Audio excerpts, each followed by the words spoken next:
Inside the Russian high-speed supply ship, life was deceptively ordinary in the hours leading up to the strike. The crew moved with the efficiency of practiced sailors, accustomed to routine but aware of the risks that came with navigating contested waters.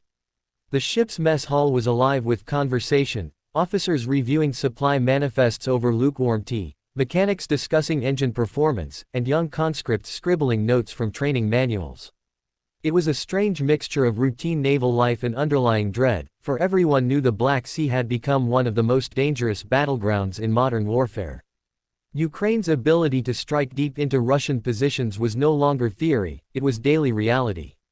The interior of the ship was narrow and functional, corridors lined with steel bulkheads painted in muted gray. Pipes ran along the ceilings, carrying fuel, water, and compressed air. Compartments were divided by thick, watertight doors that clanged shut during drills. The air carried the constant vibration of the engines, a mechanical hum that resonated through the floor plates and into the bones of every sailor aboard. The supply ship wasn't luxurious, it wasn't built to be. Every meter of interior space was dedicated to function. Cargo holds stacked with ammunition crates, fuel drums secured in reinforced compartments, refrigerated units preserving rations and medical supplies, and workshops filled with tools for emergency repairs. Below deck, the engine room roared with heat and noise, engineers shouting over turbines as they monitored pressure gauges and fuel flow. These men formed the heartbeat of the vessel, knowing that speed was their only defense if threatened. Above, in the operations room, officers hunched over radar screens and communication consoles. The flickering green sweeps of radar gave them some comfort, though they all knew its limits. Ukraine's missiles had proven stealthy, precise, and unpredictable. On the day of the strike, the crew was particularly vigilant. Reports had circulated that Ukrainian forces had acquired a new missile system nicknamed the Flamingo. Few knew its technical details, but rumors spread quickly that it was light, maneuverable, sea-skimming, and capable of slipping past most Russian defenses. Skeptics dismissed it as propaganda, but those who had seen Ukrainian ingenuity firsthand were less confident. The captain ordered heightened watch, doubling lookouts along the deck and reinforcing electronic monitoring. Deep inside the cargo bay, sailors worked to secure shipments. This particular voyage carried mixed loads: crates of artillery shells, medical kits, spare parts for armored vehicles, and fuel reserves. The atmosphere was tense. Every sailor knew that if a missile penetrated the hull here, the consequences would be catastrophic. Yet duty left little room for hesitation. Hours into the mission, the first signs of danger appeared. In the operations room, a young radar operator noticed a faint anomaly on his screen, too small to be an aircraft, too steady to be random clutter. He reported it to his superior, who frowned and ordered recalibration. By the time they realized it wasn't an error, the Flamingo missile was already cutting across the waves, skimming just meters above the sea surface, invisible to most conventional radars. Inside the ship, no one yet felt alarm. The mess hall carried on, laughter mixing with the metallic clatter of utensils. The engine crew checked gauges, unaware that death was racing toward them at supersonic speed. But on deck, a lookout spotted something unnatural on the horizon, a streak slicing water into foam. His shout rang out, followed by the blare of alarms.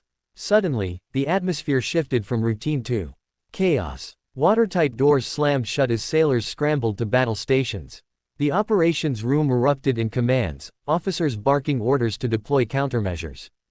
Portable air defense teams rushed to their positions, straining eyes against the glare of the sea. But the Flamingo was too fast, too low, and too smart. It adjusted course in microseconds, evading radar locks and counterfire. Inside the hull, sailors could hear the faint, growing roar of an incoming storm, though they had no time to comprehend it.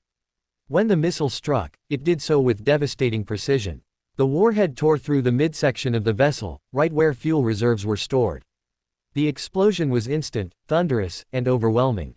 Inside, walls buckled, lights flickered, and ceilings collapsed. Men were thrown off their feet, some crushed under falling steel, others swallowed by fire and smoke. The mess hall became an inferno in seconds, flames devouring tables, chairs, and the men who sat around them.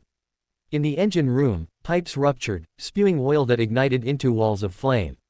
The once steady heartbeat of turbines fell silent, replaced by the crackle of fire and the screams of sailors trapped inside compartments.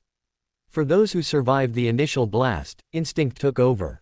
Emergency training drilled into them pushed sailors to grab extinguishers, drag hoses, and fight the fire. Medics rushed to the wounded, wrapping burns and broken limbs with whatever they could. The captain, bruised but alive, shouted orders through choking smoke, demanding damage reports and evacuation protocols. Yet everyone knew, the ship was mortally wounded. Water poured in through the ruptured hull, flooding compartments faster than pumps could expel it. Above deck, the sight was apocalyptic. A plume of fire and black smoke towered into the sky, visible for miles. The smell of burning fuel mixed with saltwater, coating the air with acrid bitterness. Lifeboats were lowered, some capsizing in the chaos, others filling quickly with survivors desperate to escape.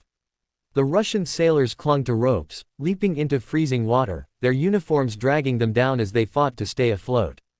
But the danger wasn't over. The Flamingo's strike had been part of a coordinated Ukrainian operation. Drones hovered nearby, capturing footage and relaying data back to command. Other Ukrainian units monitored radio chatter, confirming the extent of the destruction. The strike was not only physical, it was psychological, intended to remind Russia that no supply line, no matter how fast or well guarded, was beyond reach. Inside the sinking ship, silence replaced chaos as compartments filled with water. Lights went dark, extinguished by flooding. Those trapped below had little chance of escape, banging desperately on steel doors as water swallowed them whole. Above, the captain gave the final order to abandon ship, his voice breaking under the weight of loss. What followed was a scene of survival and despair. Sailors clung to debris, shouting for help across the waves. Rescue helicopters scrambled from bases, but delays cost precious lives.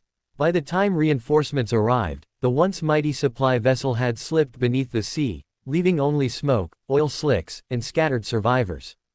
The interior of that ship, once alive with the hum of machinery and the rhythm of daily duty, was now a watery grave. Ukraine's Flamingo missile had done more than destroy a target, it had carved itself into history, reshaping the psychology of naval warfare.